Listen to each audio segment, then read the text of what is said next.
episode of All Things Ghostly. I am your host, Abbie. This is not the news, so I'm gonna chillax on that. By the way, before I get into this, I know this is a random thought right off the bat, but who else is obsessed with the news anchor side of TikTok? Because me. It's so weird. Like, I've never had any interest in, like, being a reporter. I did actually want to go to school. This is very on topic for today's episode. Anyway, I did actually want to go to a school for journalism at first, but then I switched to psychology. Anywho, never wanted to be a news reporter, but that shit fascinates me. Like, their lives while they're reporting, I'm like, oh my gosh, don't mess up, please. But then when they do, I'm like, oh, girl, you got this again, or boy. But I think the two that I watch, like, on repeat, you know, they are women of the field.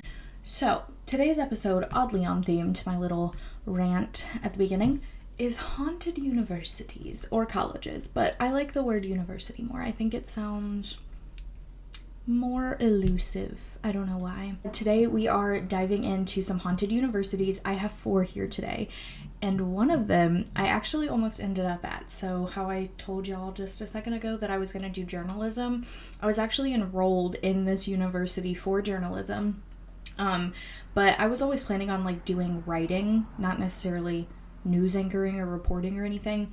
But regardless of that, that is one of the universities we're going to be talking about today. But I ended up not going to that university, but not for the hauntedness. It had nothing to do with the hauntedness, because I actually didn't even know that it was haunted until I was starting to do research for this video. So with that being said, I'm just going to jump straight into the colleges, the universities, starting with the University of Illinois, that is located in Champaign-Urbana. I think that's how that's pronounced. There's going to be a lot of names in this episode, names of ghosts, names of universities, names of towns, that I'm not going to know how to pronounce. And it's going to be a lot of, is it this way, is it that way? So just be prepared. So this first article that I'm going to read you guys about this University of Illinois, which will, all of these articles are going to always be linked anywhere that there's a description box, whether that's on YouTube or the streaming services. Just look for a description and they'll be there. Anyway, so from what I understand, this is like somebody going to this university to see if they experience something. So let's dive in. Ghost stories of the University of Illinois and Champaign-Urbana have always been of an elusive sort. It has been suggested that perhaps because it is primarily an engineering school, that students here are simply not suited for ghosts. Pish posh. Do you decide if you're suited for ghosts? Not always. They say that these unimaginative scientists have no interest in the spirit world, but I have never been convinced of these claims. Regardless of the type of university it is, I have yet to find a college that does not at least have a ghost story or two. The University of Illinois is no exception. I feel like you definitely have to open your mind to be like, you know, literally open to seeing ghosts and communicating with them and such, but I don't think you always choose to be, because a lot of people have had haunted experiences that weren't necessarily looking for it. While there are a number of spots that are allegedly haunted on campus, the most notorious location is the English building. Many years ago, this structure served as a women's dormitory, and according to legend, a young lady committed suicide here after a love affair ending badly. Oh, that's very sad. The stories say that flickering lights and slamming doors have long been common here, especially in the former rhetoric room, which was later turned into offices for graduate teaching assistants. This was allegedly the location of the young woman's room and the place where she took her life. Witness accounts say that she still wanders the hallways of this building. The Lincoln Building, which is located next to the English Building, also reportedly has a ghost on the 3rd floor. The apparition that is here is said to often be seen peering out the windows that look out over Wright Street. This occurs long after classes ended and when no one is supposed to be in the building. Another reportedly haunted spot is the central foyer of the psychology building. I don't know what's wrong with me. I'm a little slap happy, and there's no reason for it, but I am, okay? A number of years ago, a memorable event took place here when a student became irrational and threatened to kill himself by jumping off one of the railings on an upper floor. This would have resulted in him plunging several floors to his death. However, he did not jump, but he did die a few years later. The stories say that after his death, he did return to haunt the place and has been here ever since. The ghostly presence has resulted in people experiencing unexplained cold spots, a whispering voice that comes from empty rooms, and the sound of footsteps pacing in abandoned hallways. So a lot of suicide here, so trigger warning about that. And I'm sorry to anyone who feels, a little lonely right now, but it's okay. Like I said, there's always a tomorrow. It's not promised, but just look forward to it. One U of I, which is University of Illinois, alumni named Stephen Harrington contacted me. Isn't that the guy's name in Stranger Things, Steve Harrington? But this is Stephen Harrington. He's got a little N at the end of his name. Contacted me about some strange experiences he had at the Natural Resources Building while working there as a graduate student from 1997 to 1999. Part of his research assistantship was to work on the ground floor ichthyology collection. I have no idea what that is. Curating specimens. Because of his class schedule, he often worked there alone and during the late night hours. On a few occasions, the building's elevator would engage and would come down from an upper floor to the floor where Steve was working.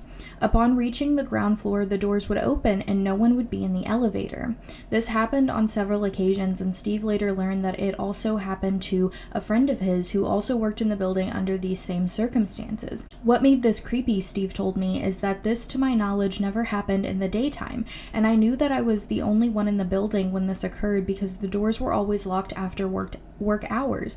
I could see the parking lot outside was empty, and on one occasion I checked the hallways and rooms on the floor to see if anyone else was there. It's possible that this may have been something mechanical, he added, but if it was, it should have occurred in the daytime too. I watched for it to happen, and this is what made me question it.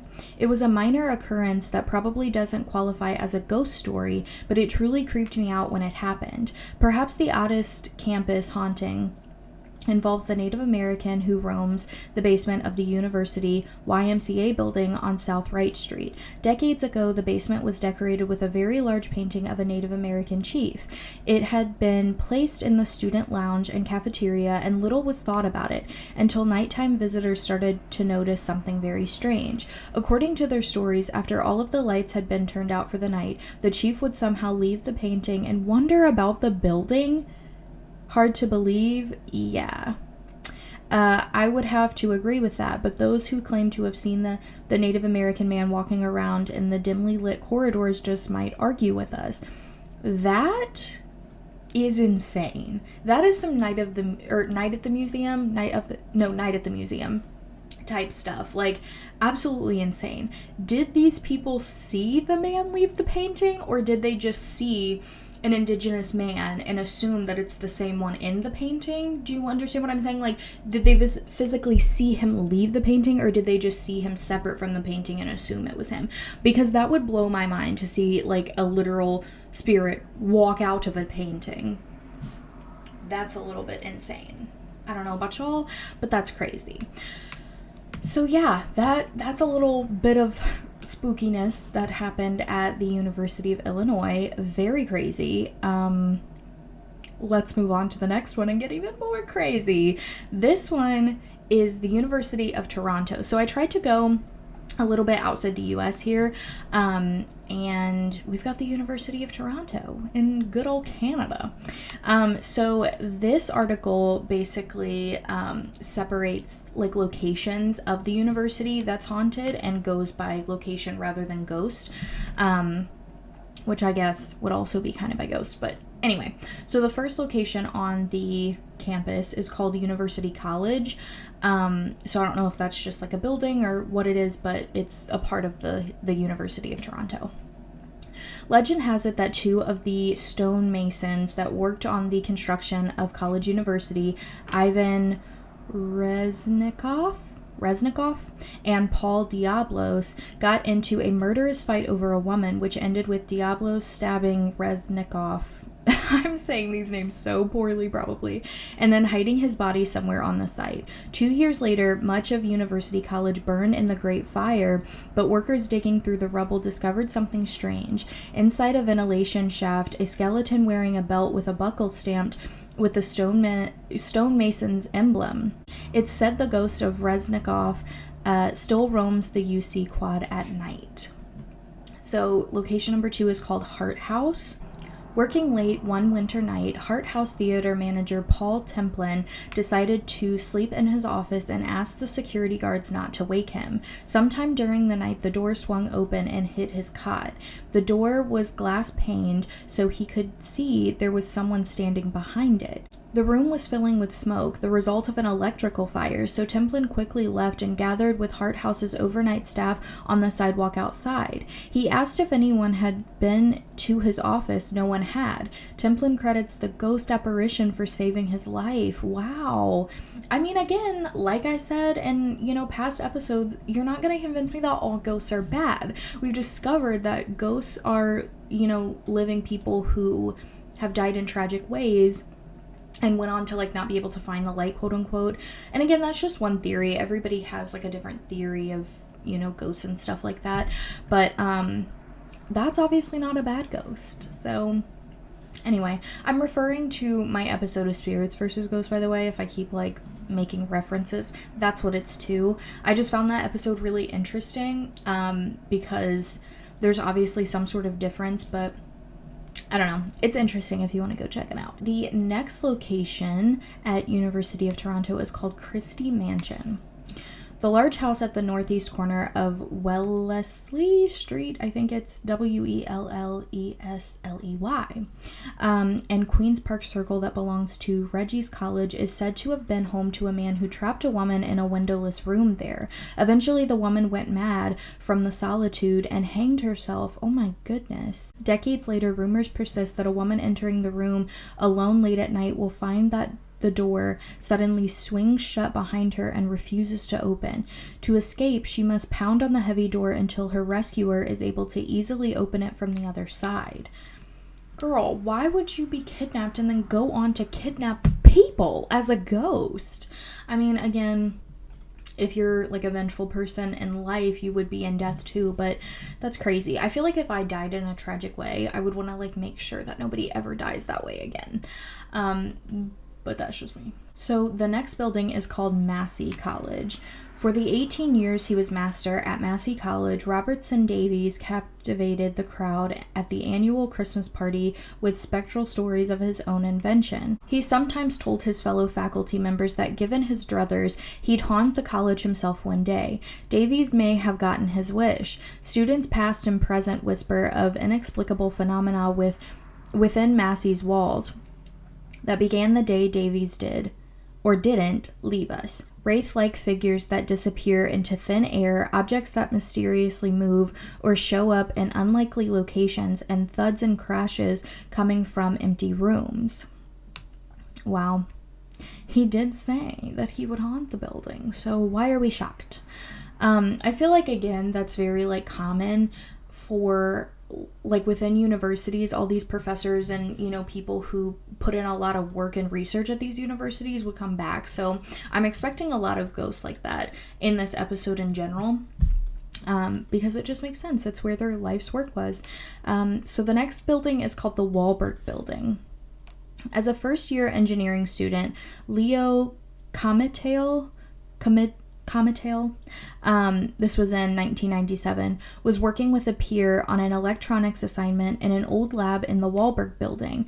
They were stumped when they noticed a man standing nearby they didn't recognize. He asked us what was wrong, and we told him we didn't know.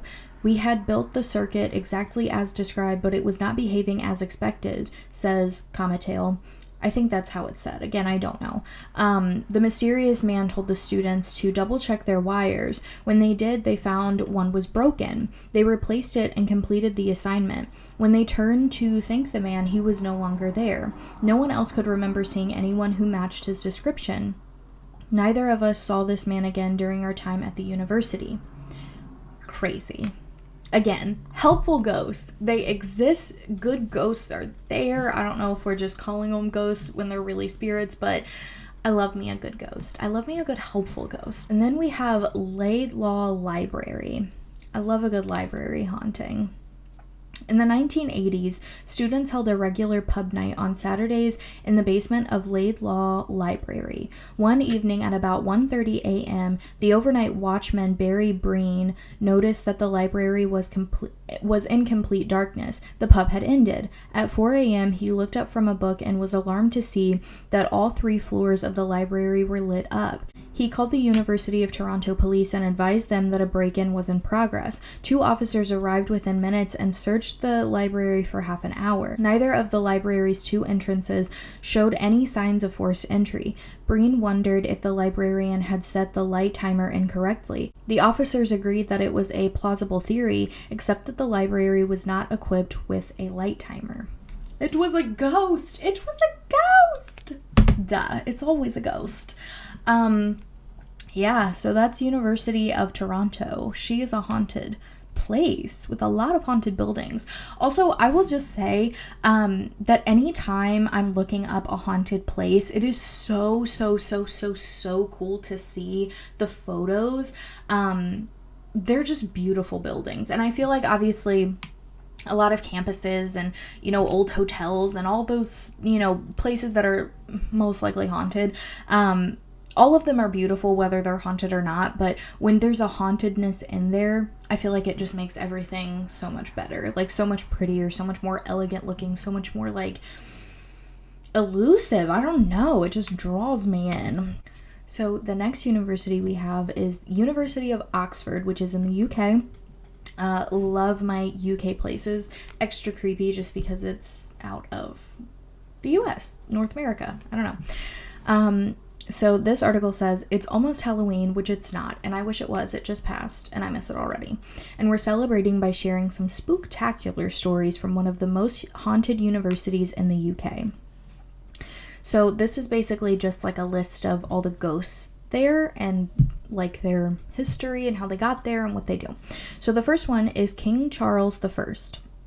This royal ruler resided at the university during the English Civil War. He transformed the Christ Church College deanery into a palace and held counter-parliament sessions in its Great Hall. However, after several years of fighting in the war, Charles was defeated, convicted of treason, and executed in London. Despite his death being in the capital, Charles is rumored to haunt the city he held so close to his heart. His most noted sightings are in the Bodleian libraries, where in life he was banned from borrowing books. As an act of rebellion, he is now said to spend nights rushing around the upper reading room, tearing books from the shelves. Giving judging a book by its cover a whole new meaning, he reads one line and then replaces the book back on the shelf, over and over and over again. It's dizzying work. Yeah, that's kind of a sad thing to do, just all through your afterlife, but we pick and choose, I guess. Then we have the priest of Wadeham College. The former head steward of the college could often be heard complaining about hearing footsteps in the dead of night. These footsteps could be heard going into a room, but never out of it. Since this time, a ghostly figure draped in white robes has allegedly been seen walking from the chapel doors across the first quad and into the dining hall. Before he can gobble as much as a starter, he vanishes into thin air just in front of the high table. No wonder he left. Then we have a guy named William Laud. I think it's Laud. Perhaps the most famous of the university ghosts. In life, Laud was the Archbishop of Canterbury, the religious advisor of King Charles I during his residency in our city. So I wonder if they interact at all, since they both haunt here. Born and educated in Oxford, William spent much of his career imposing unity on the Church of England by introducing reforms that persecuted Protestants. In 1644, he was blamed for starting the Civil War and accused of popery, tyranny, and treason. This resulted in his untimely beheading in 1645. Laud was buried in his home city of Oxford under the altar of the chapel at St. John's College. Recent suspected sightings suggest that his restless spirit roams the library night after night. Far from reading books, he gruesomely lifts his head from his neck before kicking it along the floor in front of him. He sounds like a very pleasant chap to run into. That is disgusting. What are you doing, my dude? why would you want to kick your head around? Is that not, like, disrespectful to yourself? I don't know. Then we have Obadiah Walker. The tale of this ghost is one of tragedy. 17th century English academic and Catholic master of the university, Obadiah Walker attempted to follow the exiled James II to France. Unfortunately, Walker was caught and thrown behind bars. Although he was released from prison 10 years before his death, Walker left battered and broken by his experience. It is believed that his ghostly form now solemnly wanders staircase 8 at University College, feeling incredibly sorry for himself. What a poor soul. The next guy is Colonel Francis Windbank, a young colonel of the Royalist Army. Windbank, I'm just going to say Windbank because I don't know, was appointed governor of Oxfordshire's Bletchington Park in 1645. That year, he hosted a ball at his estate for his wife and friends. However, during the ball, the estate was invaded by Oliver Cromwell's parliamentarian army. To save the lives of his wife and friends, Windbank willingly surrendered. The colonel was taken to King Charles's Oxford headquarters, where he was sentenced to execution by a royalist court for failing to protect Bletchington Park, that's hard for me to say, from Cromwell. It is now believed Windbank haunts the execution site, the town wall next to Merton College, suitably known as Dead Man's Walk. He has also allegedly been seen crawling along the library floor on his knees, or merely walking on the original floor before it was raised. Either way, it is believed his spirit cannot rest because he still feels injustice at being punished for what he deemed was an act of chivalry. So I found a couple of other hauntings from another website that wasn't in the first article, and this guy is called John Crocker. It says not much is known about the phantom of Exeter College except that he was a scholar during the Elizabethan era. His tomb sits on the ground of the University of Oxford, which could explain why the ghost felt compelled to stick around the old college. The ghost haunts the area surrounding the chapel. When the manifestation appears, he's decked in a yellow jacket with brown beaches. What is beaches? With brown beaches? Am I being stupid right now? The dates of recent sightings have not been officially recorded. So this describes a lecturer that walks through walls. In 1910, 2 Jesus College students claimed to have seen one of their teachers walking around in the middle of the night. The pair claimed that they saw the lecturer walking between the chapel and the dining hall before vanishing through a brick wall. When they confronted the teacher about his nighttime walk and apparent magic abilities, they were told that the lecturer hadn't been anywhere near the college that night. In fact, the scholar wasn't even in Oxford at all. Making the most of some precious downtime, Mr. Jenner has been visiting friends many miles away during the supposed sighting. Wow. So he wasn't even near. But that's a type of ghost, I think, is like ghosts that can present themselves as something else, like a shapeshifter type of situation. So then we have some sort of haunted bedroom, which don't fuck with me while I'm asleep. That's all I'm saying. If you thought your student accommodation was a little rough around the edges, I think it's meant to say edges there. Rough around the edges. This tale is bound to have you counting your lucky stars. In the 1920s, a number of Merton College students found themselves delegated to the Room of Nightmares. Before the room was transformed into a part of the library, the old bedchamber was thought to be so haunted that no student could sleep soundly while staying in it. Luckily, the room no longer exists, but Merton College students may want to avoid staying in the library too long this Halloween. I don't know why Merton is so hard for me to say. Like, I feel like I want to hard pronounce the T. But anyway.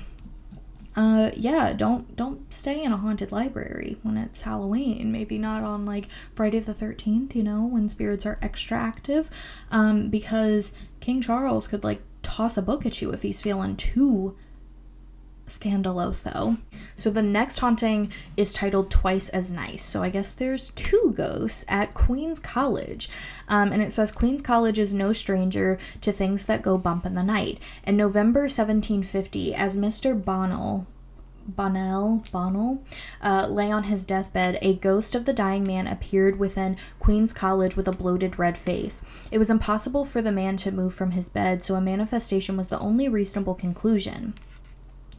The second ghost haunts the upper library, a clergyman known as Cuthbert Shields. Cuthbert himself was believed to be a reincarnation of Saint Cuthbert, the patron saint of Northumbria. Yeah. Words are hard. Names are hard, okay? Don't judge me. So that was all of the hauntings at the University of Oxford. The next college is the one that I almost went to, and it is Ohio University in Athens, Ohio. And there is quite an insane history here of why it is haunted. So I am super excited to read more about this one, because what I've read thus far, it's a little bit crazy. And it's so crazy to me that, again, I almost literally went here, and I could have been here to track all the ghosties. Now, on this campus, there is a building that used to be the Athens Lunatic Asylum. So that's kind of where the haunted history mainly comes from. The Athens Lunatic Asylum opened in 1847 and specialized in the treatment of criminally and mentally insane patients. The majority of the original patients were admitted by court order or by their own families. In the early years, the Ridges, as it came to be known, was recognized as a calm, peaceful place that benefited the health of its patients. As the number of patients grew over the years, patient care declined, and many new and more invasive therapies such as ice bath, electroshock therapy, and lobotomies began to be employed. Later, overcrowding further deteriorated care. During the mid-1900s, the mix of patients changed as well, with many parents admitting rebellious teenagers and other more challenging patients. Just because you have more patients somewhere does not ever mean that your quality of work should go down. Also, why are we overcrowding? This is so big in history of like prisons and hospitals and mental asylums and all that kind of thing. All those kind of like buildings and services and stuff, they're viewed as less life forms, so they just like literally shoved a bunch of people that wouldn't hold that number of people in these buildings, and obviously that's gonna cost shit. I don't know why we ever thought that was okay, but anyway, the combination of overcrowding, employment of more invasive treatments, and change in the mix of patients led to a number of incidents, including the unfortunate case of Margaret Schilling, which is kind of like the most famous ghost from what I understand. On December 1st, 1978, a patient named Margaret Schilling mysteriously disappeared. As the story goes, Margaret and several other patients were playing hide and seek with the nurses, who became distracted and forgot to look for her. That's crazy. The search began the next day when they realized she was missing, but was unsuccessful at first. Over a month later, a maintenance worker discovered her lifeless remains locked into a seldom used building. When they removed her body, a stain was left on the floor caused by her decomposition. That stain remains today, as do the stories of her paranormal activities. In 1993, the asylum closed, with all land and buildings donated to Ohio University. It was not long before renovation began and students began to attend classes at the Ridges. The Kennedy Museum of Art was established there, and plans were developed to turn the property into a mixed-use university development. As students began to spend time at the Ridges, there began reports of paranormal activity, including disembodied screams in the middle of the night, electric anomalies, rattling door handles, and vanishing spectral images.